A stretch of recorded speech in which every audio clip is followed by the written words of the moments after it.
कि सबको चाहिए शुद्ध हवा, शुद्ध पानी, शुद्ध भोजन। दुनिया के 800 करोड़ लोगों को शुद्ध हवा, शुद्ध पानी, भोजन चाहिए। गायों की आसन्न मौत हो रही है और संदिग्ध मौतें हो रही हैं, कैंसर से लेके एड्स तक के। दुनिया में कोई ऐसा रोग नहीं है जो इलाज नहीं, जिनका इलाज गाय के पास नहीं हो। गाय चलता फिरता चिकित्सालय है। किसान देखना चाहता है, किसान खेत पर, मैं रह रहा हूँ खेत पर, मेड़बंदी, मेड़ की इनकम खेत की इनकम से ज्यादा है। गाय मेरे खेत पर है। क्या नहीं लगता कि ऐसे मामलों में कोई कड़ा कानून बनाने की आवश्यकता है या कोई शक्ति बरती जाए ताकि गौवंश के साथ इस तरीके का खिलवाड़ न हो सके?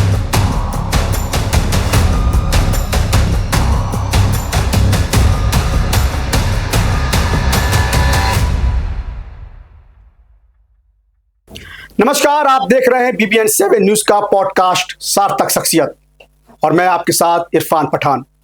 सार्थक सच के संकल्प के साथ BBN 7 न्यूज की आज इस भव्य शुरुआत के अवसर पर हमारे बीच एक ऐसी शख्सियत मौजूद है जिनका पूरा जीवन गौ, गंगा और खेती को समर्पित रहा। हमारे साथ मौजूद है उत्तर प्रदेश गौ सेवा आयोग के अध्यक्ष श्याम बिहारी गुप्ता जी। झांसी की धरती से आने वाले गुप्ता जी न केवल एक कर्मठ गौ सेवक हैं, बल्कि प्राकृतिक खेती और जल संरक्षण के क्षेत्र में भी एक जाना माना नाम है। योगी सरकार ने गौवंश के संरक्षण और संवर्धन को लेकर कमान आपके हाथों में सौंपी है। आपका BBN 7 में बहुत बहुत स्वागत है। नमस्कार। नमस्कार मंत्री जी, आप झांसी के रहने वाले हैं और लंबे समय से गौपालन और प्राकृतिक खेती के लिए अभियान चला रहे हैं, तो किस तरीके से देखते हैं आप अपने इस काम को और क्या संदेश देना चाहेंगे? देखिए, हम लोग बुंदेलखंड से हैं और लोगों की दृष्टि में ये है कि बुंदेलखंड काफ़ी पिछड़ा है और एक समय पिछले कांग्रेस की गलत नीतियों के कारण एक ऐसी स्थिति बन गई थी कि बुंदेलखंड में पलायन, तस्करी गौवंश की होती थी। यहाँ आत्महत्याओं की और कर्ज की बड़ी समस्याएं सुनने में आती थी और जब 2014 में आदरणीय नरेंद्र मोदी जी की सरकार बनी तो ये स्थिति थी कि ट्रेन से पानी को महुआ पहुंचाने की तैयारी थी। तो जो अभाव में जाने वाला जो क्षेत्र है, हमने इसकी अभी कीमत को नहीं समझ पाया, यहाँ के संसाधनों का प्रबंधन नहीं किया। ये जो बुंदेलखंड है ये इजराइल से बड़ा है। बुंदेलखंड उत्तर प्रदेश के 7 जिले, इन 7 जिलों को यदि देखा जाए तो इजराइल से क्षेत्रफल बड़ा है। पानी इजराइल में बरसता है 300 पौने 300 मिलीमीटर। हमारे यहाँ 700 मिलीमीटर से लेकर 800 900 950 मिलीमीटर पानी बरसता है। हमारे पास में प्राकृतिक संपदा भरपूर है, यानी हम कहेंगे कि यहाँ की धरती, यहाँ के पानी, पेड़, पशु पक्षी, प्राकृतिक संपदा इजराइल से बड़ी है।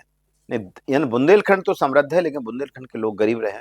क्यों? क्योंकि यहाँ पर संसाधनों का प्रबंध नहीं था। लेकिन आज पूज्य योगी आदित्यनाथ जी की सरकार में और आदरणीय नरेंद्र मोदी जी की सरकार में वही बुंदेलखंड आज बदलती हुई तस्वीर दिख रही है। आने वाले समय में बुंदेलखंड पुनः एक ऐसी स्थिति में आने वाला है कि इजराइल से भी अधिक समृद्ध होने की पूरी संभावना है। इसी दृष्टि से हम लोग इसमें प्रयासरत हैं और यही संकल्प आपको मुख्यमंत्री योगी आदित्यनाथ जी ने एक बड़ी जिम्मेदारी सौंपी है, तो इस जिम्मेदारी को आप किस रूप में देख रहे हैं? मैं ये मान रहा हूँ कि उत्तर प्रदेश में रहने वाले 25 करोड़ लोगों को शुद्ध हवा, शुद्ध पानी, शुद्ध भोजन देना हमारा दायित्व है। क्यों है कि सबका आधार खेत है, खेत का आधार गाय है। यदि उत्तर प्रदेश में हमने 1 करोड़ 90 लाख गौवंश का प्रबंधन किया तो पूरे यूपी की जो 171 लाख हेक्टेयर भूमि है उसको हम जहर मुक्त कर सकते हैं और रहने वाला कोई भी हिंदू, मुस्लिम, सिख, ईसाई, जैन, पारसी, कोई भी दुनिया व्यक्ति उत्तर प्रदेश में रहता है, सबको थाली में जहर मुक्त भोजन देना ये संभव है। उसी संकल्प को लेकर हम लोग काम कर रहे हैं। आपने गौ आधारित प्राकृतिक खेती और ड्रिप सिंचाई पद्धति पर बहुत काम किया है। आपके इस अनुभव का लाभ उत्तर प्रदेश के किसानों को किस तरह मिलने वाला है? देखिए, मेरा जो अपना खेत था, आपके BBN 7 की टीम के अनेक लोग मेरे खेत पर आ चुके हैं। उसमें से हमारे वैभव उपाध्याय जी हैं, छत्रपाल जी हैं, विजराज जी हैं और कमाल सौदागर जी, इन्होंने कुछ लोगों को भेजा था। मैंने अपने खेत के जल स्तर को 14 फुट ऊपर किया है। यानी आज की डेट में यदि हम देखें तो मेरे खेत पर 5 फुट पर पानी है। मई जून के महीनों में 16 फुट पर पानी हमारे खेत में रहता है। हमने क्या किया?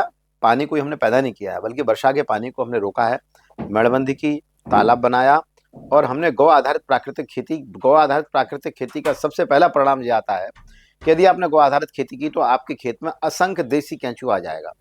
मेरा खेत एकदम ऊसर था, घास का एक तिनका नहीं था, लेकिन हमने जीवामृत बना के डाला जो कुल 3 दिन में बनकर तैयार हो जाता है। एक प्लास्टिक के ड्रम में 10 किलो गोबर, 5 लीटर गौमूत्र, 1 किलो गुड़, 1 किलो बेसन, 200 ग्राम मिट्टी, 200 लीटर पानी। आपकी टीम ने जाके मेरे खेत पे जाके देखा है, वो 3 दिन में जीवामृत बनके तैयार हो जाता है। और गोबर गैस लगाया और हमने जब एक गाय रखी थी सन 2006 में, तब हमने पक्का कैटल शेड बनाया था मूत्र इकट्ठा होने के लिए। यानी गौमूत्र, गोबर और कचरे का प्रबंधन, यदि 3 चीजें हमने कर ली तो हम आने वाले बच्चों को जहर मुक्त भोजन दे सकते हैं। और सबसे बड़ा आज कोई संकट है, आज लोगों के पास में धन है, कार है, पैसा है, मकान है, लेकिन बच्चों की थाली में जहरीला भोजन, कैंसर बढ़ रहा है, नपुंसकता बढ़ रही है, डायबिटीज, ब्लड प्रेशर बढ़ रहा है। और ये एक ऐसा मुद्दा है कि सबको चाहिए शुद्ध हवा, शुद्ध पानी, शुद्ध भोजन। दुनिया के 800 करोड़ लोगों को शुद्ध हवा, शुद्ध पानी, भोजन चाहिए, किसी भी जाति का हो, किसी देश का हो, किसी धर्म का हो। इसलिए आने वाले समय में इसको लीड करेगा उत्तर प्रदेश, और आने वाले समय में शुद्ध हवा, शुद्ध पानी, शुद्ध भोजन के ज्ञान विज्ञान के द्वारा भारत विश्व की महाशक्ति बनेगा, भारत विश्व गुरु बनेगा। बिल्कुल। सबका आधार गाय, गांव, किसान और खेती है। महोबा जनपद में आज मैं आया हूं आपके इस BBN 7 चैनल पर, इस मीडिया सेंटर पर। मैं आपका बहुत बहुत आभारी हूं इस बात का कि आपने एक मुहिम प्रारंभ की है, और ऐसे मुहिम आज जब उद्घाटन के अवसर पर आपने किया, तो हमें बुंदेलखंड के संसाधनों का प्रबंधन करके बुंदेलखंड को हमें एक समृद्ध और शक्तिशाली क्षेत्र बनाना है। इसमें सबसे बड़ी भूमिका होगा गांव में रहने वाला किसान, और वो गाय पालने वाला किसान, जो खेत पर रहने वाला किसान, जो मेड़बंदी करेगा, खेत पर मेड़ होगी, मेड़ पर पेड़ होंगे, 30-30 फुट पर फलदार पेड़ होंगे, गाय होगी, गौमूत्र का कलेक्शन होगा, गोबर गैस होगा, गोबर गैस की खादने के लिए खेत में जाएगी, गैस बनेगी, खाना बनेगा। हम LPG मुक्त बुंदेलखंड को बना सकते हैं। 1-1 ग्राम कचरा, हमारा अभियान है कि आने वाले समय में 5 रुपए किलो गोबर, 10 रुपए लीटर गौमूत्र की बिक्री चालू होगी। मतलब कुटीर उद्योग के रूप में काम। बिल्कुल। एनर्जी के सेक्टर में आज हमारे देश का जो 12 लाख करोड़ रुपए हमारा बाहर जा रहा है, हम उसको रोक के बायोगैस में, तो इससे रोजगार भी बढ़ेंगे, रोजगार बढ़ेगा, आत्मनिर्भरता बनेगी। हम आज जो एक DAP की बोरी 1350 रुपए की किसान खरीदता है, उसकी कीमत है 3771 रुपए 65 पैसा। 2421 रुपए 65 पैसा भारत सरकार का फर्टिलाइजर कंपनियों को जा रहा है। 2 लाख करोड़ रुपए की सब्सिडी जा रही है। धरती जहरीली हो रही है, आने वाले 25 साल बाद लोगों को भोजन देना हमारे लिए संकट पैदा हो जाएगा। मिट्टी का मूल उपाय है ऑर्गेनिक कार्बन। ऑर्गेनिक कार्बन जो हमारे यहाँ 2% या इससे ज्यादा था, आज 0.2% बचा हुआ है, यानी 90% खत्म हो गया है। इसको यदि धरती में ऑर्गेनिक कार्बन नहीं बचेगा, धरती की पैदावार समाप्त हो जाएगी। आने वाली बढ़ती हुई आबादी को भोजन कैसे दे पाएंगे?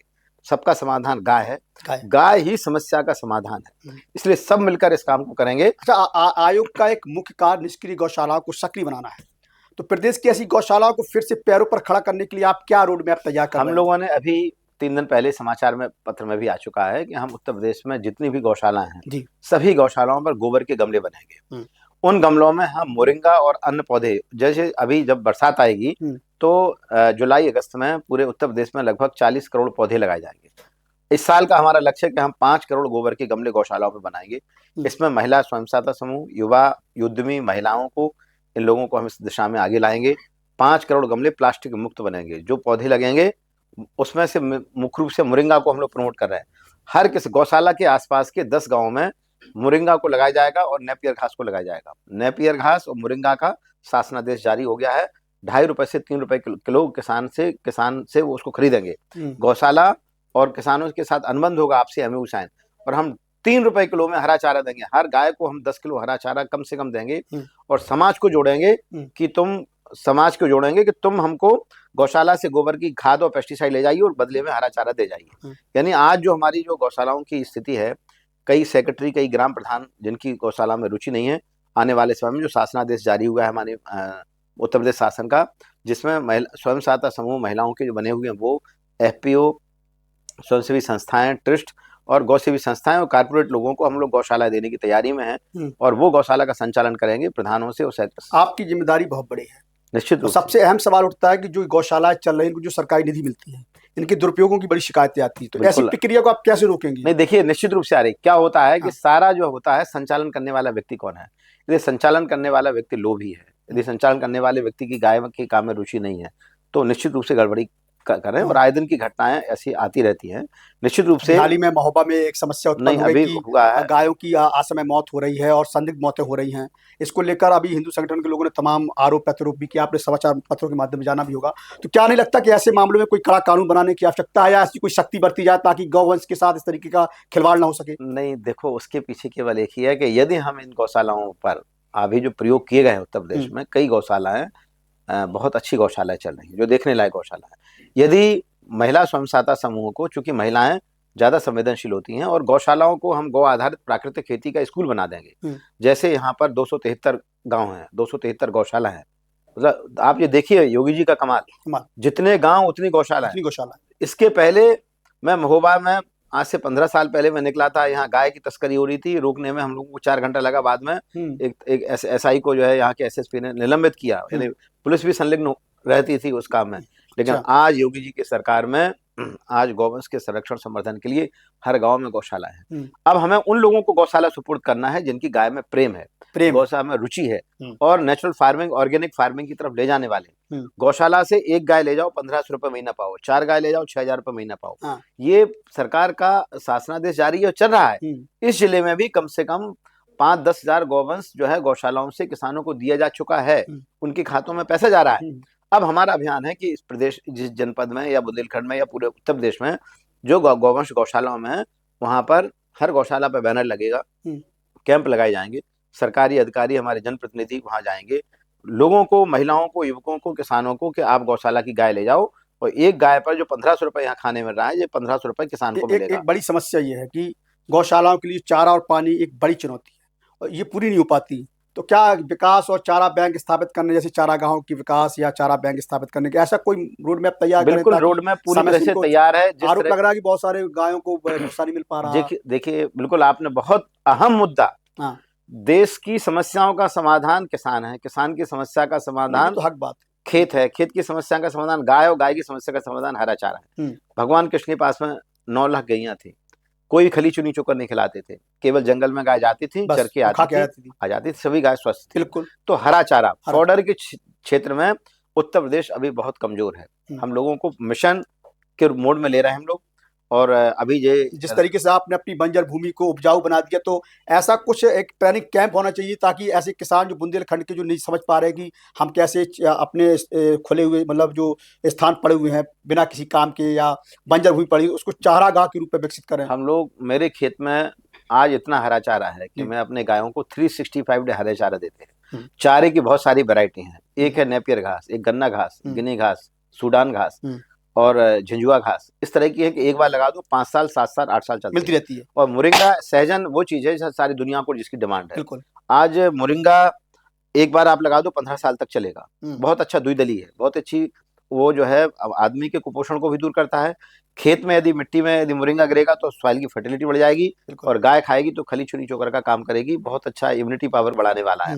तो हम लोगों का पूरा अभियान है कि हर गाय को कम से कम 2 किलो मोरिंगा की पत्ती मिले और नेपियर घास मिले। चूंकि नेपियर का उत्पादन ज्यादा है तो हम लोग नेपियर को इसलिए प्रमोट कर रहे हैं। लेकिन और भी जो हमारे परंपरागत चारे होते हैं, ज्वार है, बाजरा है, मक्का है, इनमें पोषण थोड़ा ज्यादा पोषक तत्व होते हैं इसमें। इन सबको करके हम लोगों का अभियान है कि हर किसान खेत पर मेड़ पर पेड़, 30 फुट पर फलदार पेड़, गाय खेत पर और 365 दिन हरे चारे का प्रबंधन। हरा चारा होगा तो गाय होगी तो भी भोजन, जानवर को भी भोजन। और दूसरा हम लोगों का अभियान है कि मूत्र गोबर की बिक्री। तो जिस दिन 5 रुपए किलो गोबर, 10 रुपए लीटर गौमूत्र बिकेगा, उस दिन भी एक भी गाय रोड पर नजर नहीं आएगी, ना बैल नजर आएगा। सब पालेंगे, सब पालेंगे, बेरोजगारी दूर हो जाएगी। और कब तक हो पाएगा? अभी इसी महीने में, इसी जनवरी से मैं अपने खेत पर चालू कर रहा हूँ। बुलंदशहर में एक डॉक्टर प्रवीण जी को अभी माननीय मुख्यमंत्री जी ने 75,000 रुपए अवार्ड दिया हुआ है 23 दिसंबर। इसी काम की अभी वो कर रहे हैं। अच्छा। वो 800 लीटर गौमूत्र पर डे 10 रुपए लीटर खरीद रहे हैं और उसके गौमूत्र के खेतों के 3 प्रोडक्ट बना रहे हैं और कोऑपरेटिव के माध्यम से उनका बिक रहा है। इसी तरह की एक बनासकांठा गुजरात में डेयरी है, गौमूत्र डेयरी, वो 7,000 लीटर गौमूत्र पर डे खरीदते हैं, उसके खेतों के प्रोडक्ट बन रहे हैं और बिक रहा है। वो अभी हमारे उत्तर प्रदेश सरकार में अभी झांसी लखनऊ आए थे, हमारे माननीय पशुपालन मंत्री से मिले थे और हमारे प्रमुख सचिव पशुपालन से मिले थे, मुझसे भी भेंट हुई है। उत्तर प्रदेश में वो बड़ी बड़ी डेयरियां चालू कर रहे हैं। जिस तरह से दूध का कलेक्शन होता है इसी तरह से गाड़ी जाएगी, मूत्र का कलेक्शन, उसका एक मशीन भी बन गई है। अच्छा। उस पर टेस्ट हो जाएगा कि आपका गौमूत्र में पानी है कि नहीं है, गाय का है वो लेके, और वो जाके कलेक्ट होके उससे गौमूत्र के प्रोडक्ट बनेंगे। आज हमारा 5 लाख करोड़ रुपए हमारा देश का खर्च हो रहा है कीटनाशक दवाएं, डीएपी, यूरिया, शुद्ध जहर। यदि कोई 10 ml पेस्टिसाइड कोई पी जाएगा मर जाएगा। तो हमारा गांव का खाद गांव में, गांव का पेस्टिसाइड गांव में, गांव की गैस गांव में, गांव का खरपतवार नाशक की आवश्यकता नहीं रहेगी। और 5 लेयर फार्मिंग को, मतलब खेती की जो पद्धति है, जंगल में जाएंगे 5 तरह की खेती मिलेगी। मतलब जो सीएम प्रधानमंत्री जी का सपना है कि किसान की आय दुगनी करना है, तो इस तरीके से दुगनी हो जाएगी। दुगनी नहीं, 5 गुनी होगी। माननीय प्रधानमंत्री भी अभी जो मन की बात थी, मन की बात में कहा था कि हमको इसको जो है मल्टी लेयर फार्मिंग करना। मल्टी लेयर फार्मिंग क्या, मल्टी लेयर का मतलब है 5 मंजिल खेती होती है। हाँ। कुछ चीजें धरती के नीचे पैदा होती है, आपका जो है गाजर है, मूली है, अदरक है, हल्दी है, बिल्कुल कंदवर्गी कहते हैं। एक होता है शाक वर्गीय, पालक है, मेथी है, चौलाई है, पत्ता गोभी, फूल गोभी, ये शाक वर्गीय है। इसके ऊपर फल वर्गीय, जिसमें गेहूं है, धान है, ज्वार है, बाजरा है, टमाटर है, भिंडी है, मिर्ची है, जिनमें फल लगता है। चौथा है लता वर्गीय, जो है जिसमें हमारा सेम है, लौकी है, तरोई है, करेला है, जिसमें लता वर्गीय। अच्छा, आप भारतीय चिकित्सा पद्धति की अनुसंधान परियोजनाओं में सहयोग की बात करते हैं, तो क्या गौमूत्र और गोबर से बनी औषधियों के व्यावसायिक उत्पादन को बढ़ावा देने के लिए कोई तैयारी की जा रही है आपकी तरफ से? कुछ ऐसा हो कि प्रोडक्ट बने और तत्काल फिर बाजार में भी पहुंचे, उसके लिए क्या तैयारी है? देखिए, हम लोगों का टारगेट है कि जिस तरह से मैं उसी विधा का व्यक्ति हूँ। हम जिस चीज को हम जानते हैं, आज से मैं अन्ना हजारे के गांव से लौट रहा था। अच्छा। 1999 में। तो मैंने इंदौर के पास में हमारी बस खड़ी हुई और वहां देखा कि एक बोर्ड बैनर लगा है, उसमें लिखा था निःशुल्क गौमूत्र वितरण केंद्र। मैं वहां गया, सुबह 5 बजे की बात है। वहां कई लोग आने लगे एक एक करके, उन्होंने 50-50 ml लगभग गौमूत्र पिया। मालूम हुआ कि कैंसर के रोग भी गौमूत्र पीने आ रहे हैं। इसके बाद मैंने गौमूत्र की दवाई बनाने की व्यवस्था चालू की। आज पंचगव्य आयुर्वेद को हमारे आयोग में 8 विभाग जुड़े थे, हमने 9वां विभाग को, आयुष विभाग को जोड़ा है। गाय का दूध, घी, दही, गोबर, गौमूत्र शिफा है, अमृत है। बड़ी से बड़ी कैंसर से लेकर एड्स तक का की रोग का इलाज गाय का दूध, घी, दही, गोबर, गौमूत्र पंचगव्य है। कैंसर से लेके एड्स तक के दुनिया में कोई ऐसा रोग नहीं है जिसका इलाज नहीं, जिनका इलाज गाय के पास में ना हो। गाय एक चलता फिरता चिकित्सालय है, गाय चलता फिरता चिकित्सालय, हर रोग का निदान उसके पास। एनर्जी का श्रेष्ठ भंडार है, ऊर्जा का भंडार। बायोगैस और कचरे का, जो आज कचरा आज समस्या बनी हुई है, हम केवल कचरे का, गोबर, आपने बायोगैस की बात की, तो क्या गौशालाओं को आत्मनिर्भर बनाने के लिए बायोगैस ऊर्जा का मॉडल सफल हो पाएगा? सफल है। मैं बायोगैस का व्यक्ति हूं। मैं आईआईटी दिल्ली में 2014 में मैंने आईआईटी में एक बायोगैस एनर्जी को हमने ज्वाइन किया था। और बायोगैस एक सफल टेक्नोलॉजी है। आज मैं जिस डिवीजन में था आईआईटी में, वहां पर 1,32,000 किलोमीटर कार चल चुकी बायोगैस से। महिंद्रा का इंटरनेशनल ट्रैक्टर, बजाज का ऑटो और एक्टिवा 2 व्हीलर बायोगैस से चल रही है। आईआईटी के अंदर जितने हॉस्टल हैं, उनकी सब्जियों का कचरा आता है, उसको ग्राइंड करके चटनी बना के बायोगैस में डाल देते हैं। उससे मीथेन का प्रोडक्शन होता है और उसको प्यूरिफाइड करके उसमें कंप्रेसर से भर दिया जाता है। तो हम गांव-गांव में आने वाले समय में गोबर, गौमूत्र और कचरे का कोऑपरेटिव बनेगी और बन रही है। माने आदरणीय जेपीएस राठौर ने इसकी पहल प्रारंभ कर दी है। उत्तर प्रदेश में अब गांव-गांव में कोऑपरेटिव बनेगी। काहे के लिए? गोबर का, गौमूत्र का, कचरे का प्रबंधन। माननीय अमित शाह जी ने 3 अभी नई कोऑपरेटिव बनाई है। एक है जो गोबर, गौमूत्र, कचरे का प्रबंधन करके गैस बना के खाद बनाने का काम करेगी। दूसरा सीड को लेके, और तीसरा एक भारत ऑर्गेनिक के नाम से जितना भी बुंदेलखंड में जितना भी खाद्यान्न है, ये 1.5 गुने रेट पे बिकने की तैयारी में है। ये बुंदेलखंड एक्सप्रेसवे से यहाँ का सीधा खाद्यान्न दिल्ली पर जाने की तैयारी में। यहाँ जो भी किसान माल पैदा करे, गेहूं 2,500 में बिकेगा, गेहूं 3,500 बिकेगा। केवल उसे जीवामृत बना के खेतों में डालना है, बायोगैस खेत पे लगाना है उसको, बस इतना काम करना है केवल। अच्छा, आम जनमानस से गाय को केवल धार्मिक नहीं बल्कि आर्थिक लाभ का स्रोत बनाने के लिए आप जनता को कैसे शिक्षित करेंगे? क्योंकि कैंप लगाएं या कैसे, क्या? देखिए, आदमी सुनना नहीं चाहता है, देखना चाहता है। यस। हम आपको कितने बड़े भाषण देंगे, एक कान से सुनोगे, दूसरे कान से निकाल दोगे, लेकिन हम आपको मौन रह के बहुत सारी चीजें समझा करके दिखाएंगे ना। आप मेरे खेत पर आई, आपकी टीम मेरे खेत पर गई। आज मैं आपके ऑफिस में बैठा हूं, इसलिए बैठा हूं क्योंकि आपकी टीम ने मेरे खेत को देखा है। तो किसान देखना चाहता है। किसान खेत पर, मैं रह रहा हूं, खेत पर मेड़बंदी, मेड़ की इनकम खेत की इनकम से ज्यादा है। गाय मेरे खेत पर है, गौमूत्र का पूरा कलेक्शन हो रहा है, गोबर का संयंत्र लगा हुआ है, और इसी महीने में हम गौमूत्र से पेस्टिसाइड बनाने का उद्योग भी चालू कर रहे हैं। हम चाहते हैं कि सारा युवा जो भाग रहे हैं, गांव छोड़ के, शहर छोड़ के भाग रहे हैं, महानगरों में जा रहे हैं, वो सब वापस आइए, चले गांव की ओर, चले गाय की ओर, चले खेत की ओर, चले खेत की ओर, और चले प्रकृति की ओर। खेत ही समाधान है। फार्म हाउस नहीं, फ्लैट नहीं, फार्म हाउस बनाओ। अब जमाना आ रहा है कि फार्म हाउस की, फ्लैट की आवश्यकता नहीं है, फार्म हाउस। खेत पर रहो, वहीं पर गाय पालो, बच्चों का दूध दही पिलाओ, वहीं गोबर गैस लगाओ, बच्चों की थाली में जहर मुक्त भोजन। योगी जी और मोदी जी का सबसे बड़ा अभियान है बच्चों की थाली में जहर मुक्त भोजन। 2047 तक आते आते उत्तर प्रदेश और देश की जनता की थाली में केमिकल फ्री भोजन मिलेगा। मुख्यमंत्री योगी आदित्यनाथ जी का संकल्प गौवंश का संरक्षण और संवर्धन पर है। इस संकल्प को पूरा करने में आयोग की सबसे बड़ी प्राथमिकता क्या है? देखिए, सबसे पहला प्राथमिकता हमारी 2 है। पहले प्राथमिकता है कि हरा चारा हम गाय को 10 किलो कम से कम दें। ये मेरी पहली आवश्यकता है। न्यूनतम 10 किलो हरा चारा हर गाय को, चाहे गौशाला के अंदर हो, चाहे गौशाला के बाहर किसान के यहाँ हो, हमारा काम है कि हर गाय को 10 किलो हरा चारा मिले। ब्रीडिंग सेंटर बने, यानी गौशालाओं को हम ट्रेनिंग सेंटर बना देंगे। उत्तर प्रदेश में 7,716 गौशाला है, इनको हम बना देंगे गौ आधारित प्राकृतिक कृषि एवं गौ आधारित ग्रामीण अर्थव्यवस्था का इनको एजुकेशन सेंटर बना देना, इन्हें यूनिवर्सिटी जैसा बना देंगे, सेंटर बना देना। दूसरा हमारा काम है कि दूध की कीमत भैंस के दूध से 5 रुपए महंगी हो। अभी SNF फेड के आधार पर गाय का दूध बिकता है 37-40 रुपए लीटर और भैंस का बिकता है 70 रुपए लीटर।